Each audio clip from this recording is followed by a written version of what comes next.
No one dared speak to the billionaire's mother. Then one cleaning lady did the unthinkable. "You have exactly 30 seconds to get out of my house before I call the police and tell them you stole my jewelry." Margaret Whitmore's words cut through the silence of the grand hall like a sharp blade. Her cold eyes were fixed on the young black woman standing before her, still holding a cleaning cloth in her trembling hands.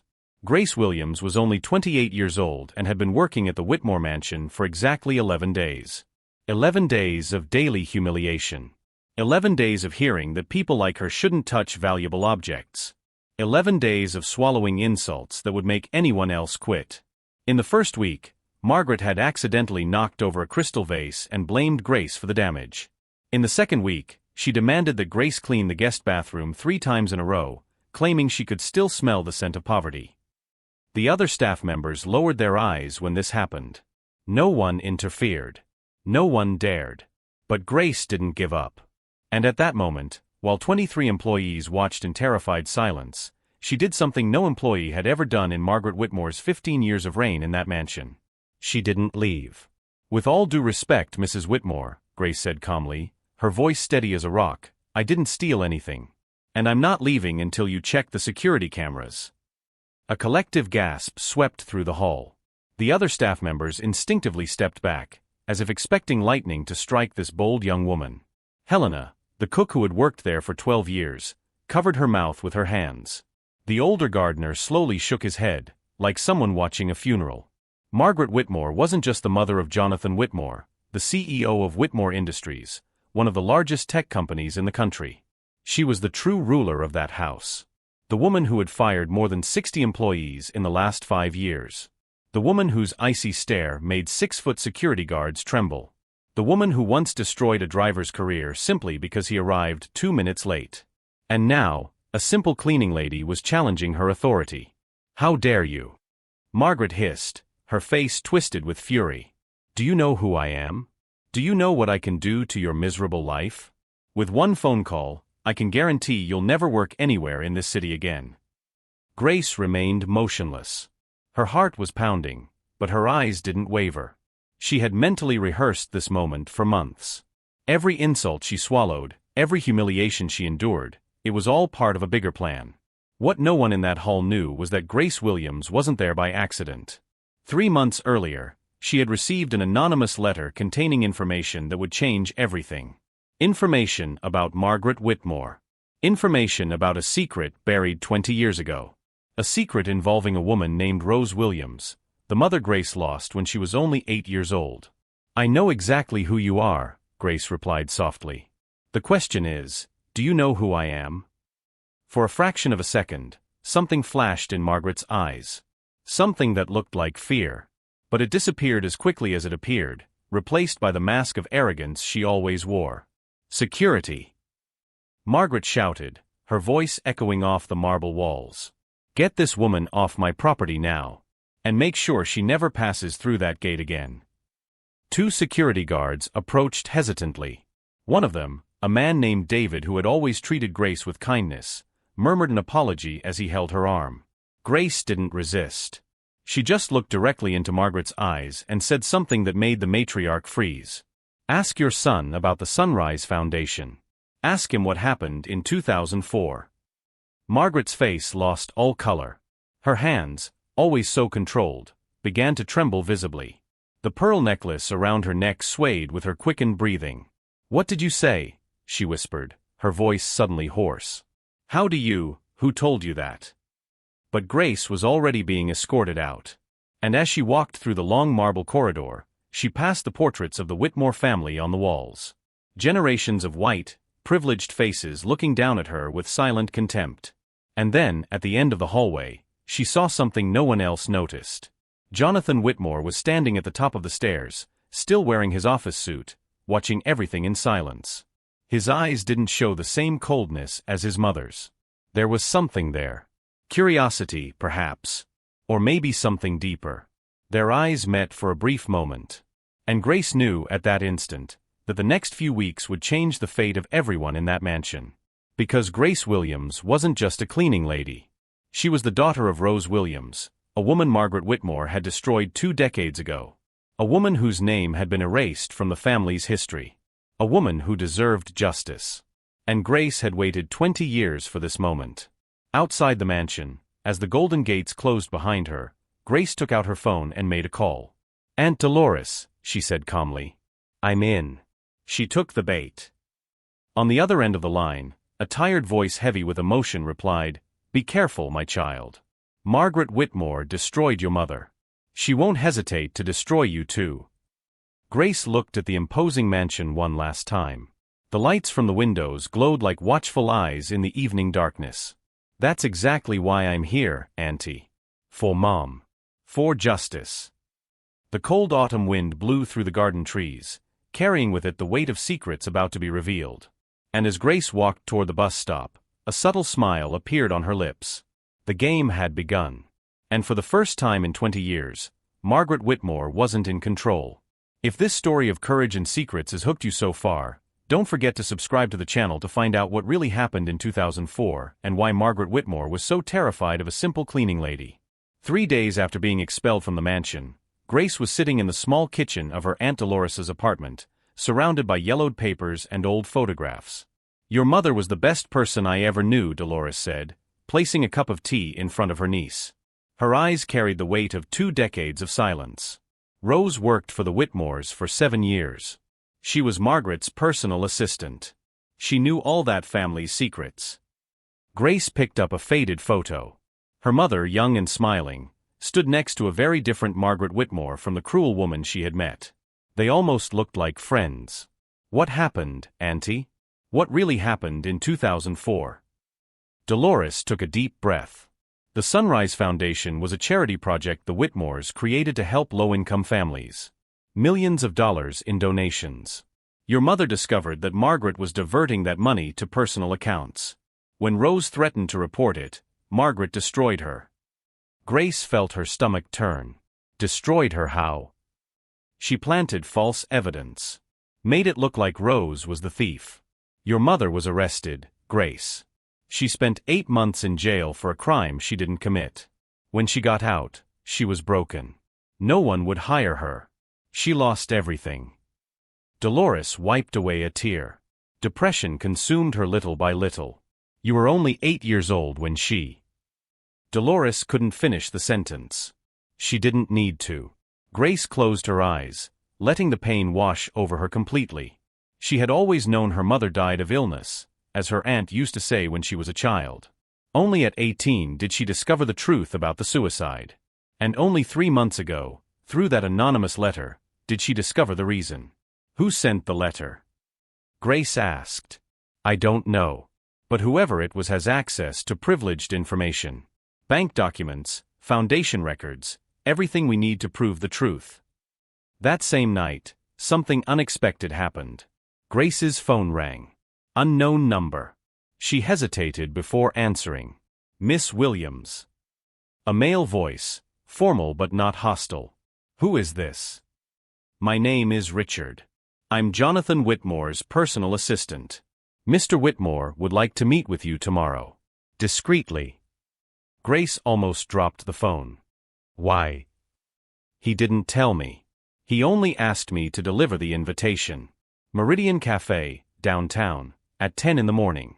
He'll be alone." The call ended. Grace looked at her aunt, her heart racing. "Jonathan Whitmore wants to meet me." Dolores's eyes widened. "It could be a trap, Grace. Margaret could be behind this. Or it could be our chance." The next morning, Grace entered the Meridian Cafe wearing her best dress, the only one she owned for special occasions.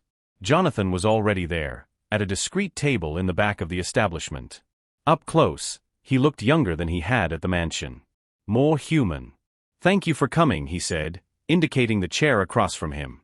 "I imagine you're confused. I'm waiting to find out if you're like your mother or not."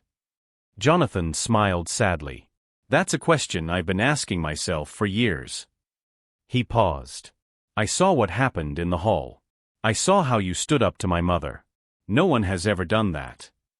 And did that impress you or irritate you?" "It intrigued me." He leaned forward. "You mentioned the Sunrise Foundation. You mentioned 2004. My mother hasn't slept well for 3 days because of those words. What do you know? Grace measured her next words carefully. I know your family built an empire on lies. I know innocent people were destroyed to protect secrets. And I know my mother was one of them. Jonathan's face changed. Your mother. Rose Williams.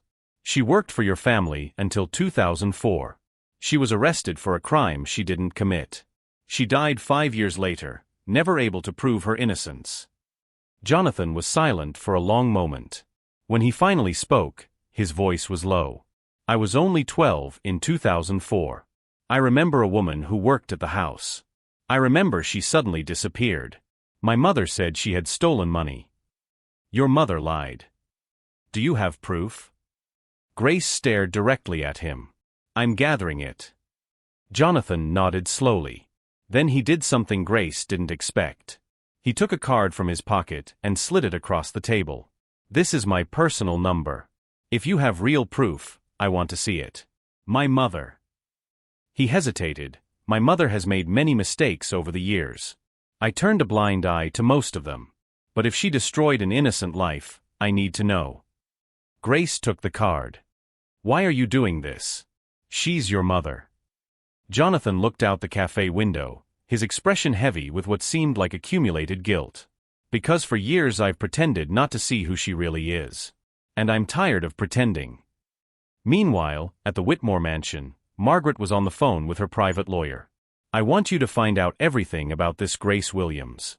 Where she lives, where she works, who her family is, everything.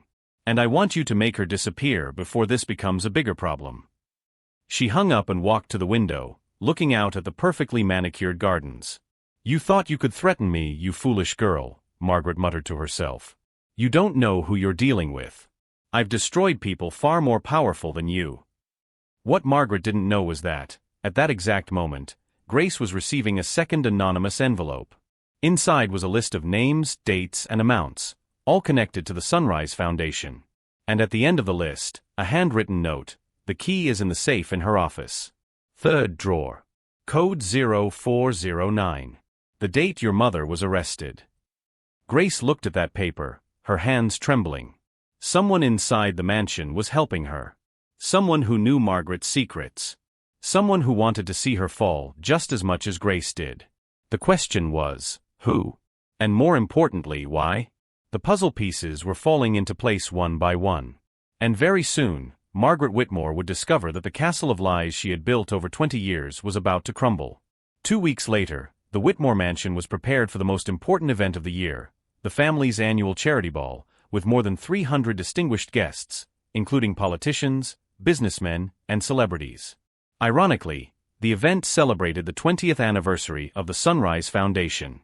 Grace watched the commotion from outside, hidden in a car parked a block away. Her heart was beating so hard she could hear it in her ears. Beside her, Aunt Dolores held her hand. You don't have to do this, Dolores said.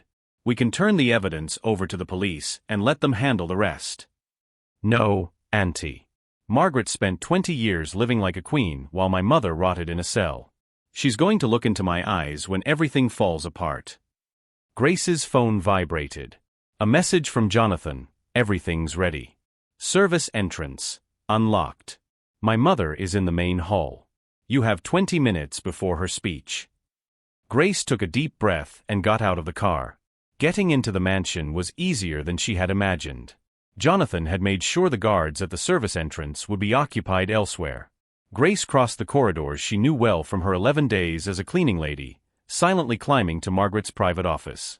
The door was locked, but the code the anonymous informant had provided worked perfectly.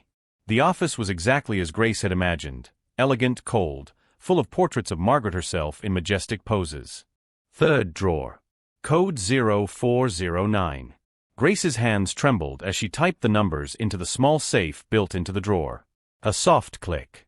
The door opened. Inside was a thick black folder. Grace opened it and felt the air leave her lungs.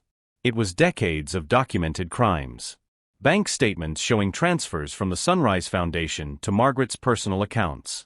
Forged contracts. Emails threatening people who discovered the truth. And at the bottom of the folder, something that made Grace cry silently. A handwritten letter from her mother, dated 2004, addressed to the Foundation's board, reporting all of Margaret's crimes. A letter that was never delivered. A letter Margaret had intercepted and kept as a trophy. "Mom," Grace whispered, tears streaming down her face. "I'm going to finish what you started." 15 minutes later, Grace was positioned at the back of the grand ballroom, invisible among the waiters and service staff. On the makeshift stage, Margaret Whitmore sparkled in her gala dress, smiling for the cameras as she prepared to give her annual speech on philanthropy and generosity. Jonathan sat in the front row, his face tense. His eyes met Grace's for a brief moment. He nodded almost imperceptibly. "Dear friends," Margaret began, her honeyed voice echoing through the speakers, 20 years ago, my family created the Sunrise Foundation with a single purpose: to help those less fortunate find hope." That's when the giant screens behind her flickered. Margaret's smiling face was replaced by documents. Bank statements. $1 million transfers. A detailed timeline showing how, over 2 decades, she had embezzled more than $12 million from the foundation into personal accounts. A shocked murmur swept through the hall. Margaret turned around, her smile freezing on her face. What's happening? Turn this off immediately." But the images continued. Now they showed a photo of Rose Williams, young and smiling, next to the newspaper headline about her arrest in 2004. Then the letter Rose had written, reporting Margaret, the letter that never reached its destination. "Who's doing this?" Margaret screamed, completely losing her composure. "Security!" That's when Grace walked forward, crossing the silent hall. The guests moved aside, making way for this young black woman who walked with the dignity of a queen. "It was me," Grace said, her voice clear and steady. "My name is Grace Williams. Daughter of Rose Williams, the woman you destroyed 20 years ago." Margaret's face went white as paper. You have no right." "I have every right." Grace climbed the steps of the stage, stopping a few feet from Margaret. "My mother discovered your crimes. She tried to do the right thing. And you punished her for it. You planted false evidence. You had her arrested. You destroyed her reputation until there was nothing left." Grace's tears fell freely now, but her voice remained strong. "My mother died thinking she was a criminal in the eyes of the world. She died unable to prove the truth. I was 8 years old when I lost her." The entire hall was in absolute silence. Some guests were filming with their phones. Others were openly crying. Margaret stepped back, stumbling over her own feet. "This is a lie. It's all lies. Jonathan." She turned desperately to her son. "Jonathan, tell them this woman is lying." Jonathan stood up slowly. He walked to the stage. And then he did something that completely destroyed Margaret. "I've seen the documents, Mother." His voice was heavy with disappointment. "All of them. You made me believe my whole life that we were an honorable family. That our fortune was built on hard work. But it was built on lies. On the destruction of innocent people." "Jonathan, please." Margaret begged, grabbing her son's arm. "I did all of this for you. For our family. You don't understand." "I understand perfectly." Jonathan pulled away from her touch. "And I won't be complicit anymore." It was at that moment that an elderly woman stood up in the middle of the hall. Helena, the cook who had worked at the mansion for 12 years. The same Helena who lowered her eyes when Margaret humiliated the staff. "It was me," Helena said, her voice trembling but determined. "I sent the letters to Grace. I gave her the safe codes." Margaret looked at her in absolute shock. "You? Helena, I treated you like family." "No, Mrs. Whitmore. You treated me like a slave for 12 years." Helena walked forward, tears streaming down her aged face. "I watched you destroy dozens of innocent people. I watched you lie, manipulate, threaten. I stayed silent because I needed the job. But I couldn't carry this weight anymore." She looked at Grace. "I knew your mother, dear. Rose was the kindest person who ever worked in that house. She deserved justice." Grace hugged Helena, both crying together in the middle of that hall full of witnesses. Margaret looked around, desperate, searching for some ally. But she only found faces of horror, disgust, and condemnation. The same politicians who had kissed her hand minutes before now backed away, as if she had a contagious disease. "This isn't over," Margaret hissed, pointing at Grace. "You'll regret this. My lawyers will destroy you." "Your lawyers can't destroy the truth," Grace replied calmly.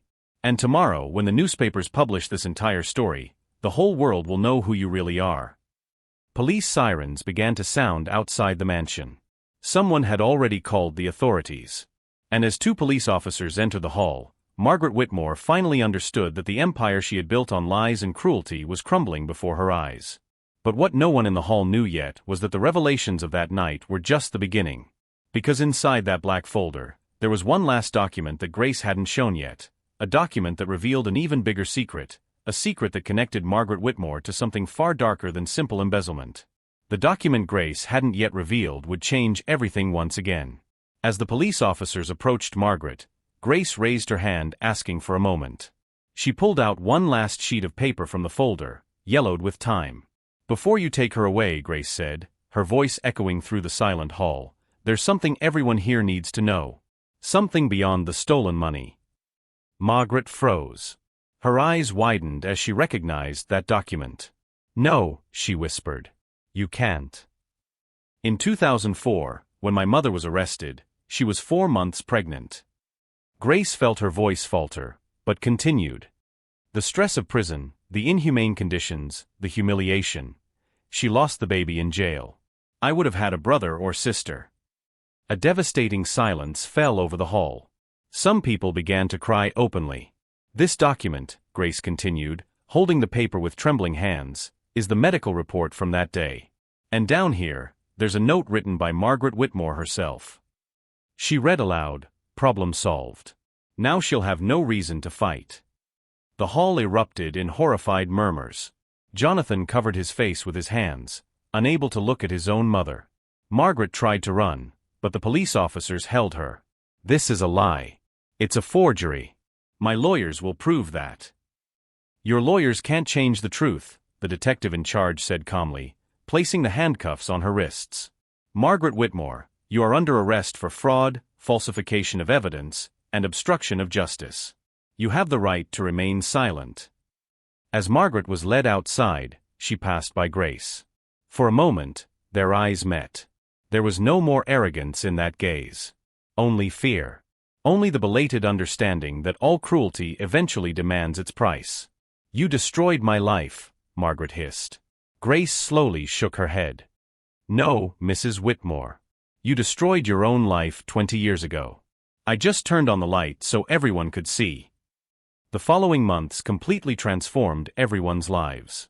Margaret Whitmore was tried and sentenced to 15 years in prison for an extensive list of crimes including fraud, document falsification, and destruction of evidence. Her personal fortune was confiscated, and much of it was allocated to compensate the victims of her schemes over the years. In prison, she occupied a simple cell, without luxuries, without servants, without anyone to humiliate. The newspapers said she had aged 2 decades in just a few months. Jonathan Whitmore publicly took responsibility for fixing his family's wrongs. He completely restructured the Sunrise Foundation, this time with independent audits and total transparency. He created a special fund in Rose Williams's name to help women who had been wrongfully accused of crimes they didn't commit. And in a gesture that surprised everyone, he publicly apologized to Grace in a nationally broadcast interview. "I was a coward for years," he told the cameras, his voice heavy with emotion. "I saw signs of what my mother was, but I chose to ignore them. Grace Williams taught me that the truth cannot be buried forever. And that sometimes, the most unlikely person is the one who has the courage we lack." Helena, the cook who had been the anonymous informant, was rewarded with a generous retirement and her own apartment, a gift from Jonathan as thanks for her courage. At 67, she could finally rest without fear. "I spent 12 years in silence," Helena told Grace on the day she moved into her new home. 12 years carrying the guilt of not having done anything. You gave me the chance to finally do the right thing." Grace hugged her tightly. "You did more than the right thing, Helena. You gave me my mother back." And as for Grace? 6 months after that night at the ball, she was standing before a small memorial in the cemetery where her mother was buried. The headstone had been replaced with a new larger one, with an inscription that read, "Rose Williams, beloved mother, woman of courage, innocent forever. Aunt Dolores stood beside her, holding a bouquet of yellow flowers, Rose's favorites. "She would be so proud of you," Dolores said softly. Grace smiled through her tears. "I just wish she could see this. That she could know the world finally knows the truth." "She knows, my child. Wherever she is, she knows." Grace knelt and placed her hand on the cold earth. "I promised I would find justice, Mom. And I did. Not with hatred. Not with blind revenge. But with the truth. The same truth you fought for." The wind blew gently, rustling the leaves of the surrounding trees. And for a moment, Grace could have sworn she felt something warm envelop her. Like an embrace. Like a goodbye. Like a thank you. A year later, Grace Williams stood in a packed auditorium, receiving an investigative journalism award. She had written a book telling her mother's entire story, a book that became a bestseller and inspired thousands of people to fight for justice. "Many people ask me if it was worth it," Grace said in her acceptance speech. "If facing someone as powerful as Margaret Whitmore was worth all the risks. And my answer is always the same." She paused, looking at the audience. "My mother spent the last years of her life believing she was a criminal in the eyes of the world. She died carrying a shame that wasn't hers. No amount of money, no award, nothing can bring her back. But now, when someone searches for the name Rose Williams, they won't find a thief. They'll find a hero. A woman who had the courage to confront power and pay the highest price for it." Grace raised the trophy. "This isn't mine. This is hers. And it belongs to all the people who were silenced by those who think money and power are above the truth. The message I want to leave is simple: it doesn't matter how long it takes. It doesn't matter how powerful your enemy is. The truth always finds its way. And justice, even when delayed, always arrives." The audience rose in applause. And somewhere in a cold, silent cell, Margaret Whitmore watched the broadcast on the small prison television. Her wrinkled hands trembled. Her eyes were empty. She had spent her entire life destroying people she considered inferior. She had accumulated wealth at the expense of others' suffering. And now, in the end, she had nothing. No money. No power. Not a single person who cared about her. Grace's true revenge wasn't putting Margaret in prison. It was showing the world that the dignity of a simple cleaning lady was worth more than all the gold of the Whitmore family. And this is the lesson that remains. It doesn't matter where you come from. It doesn't matter what they say about you. It doesn't matter how many times they try to knock you down. Your truth is your most powerful weapon. And when you use it with courage and integrity, no castle of lies remains standing. If this story touched your heart, don't forget to subscribe to the channel and leave in the comments. Have you ever faced someone who thought they were untouchable? How was it? Because sometimes, karma just needs a little help from us to do its job.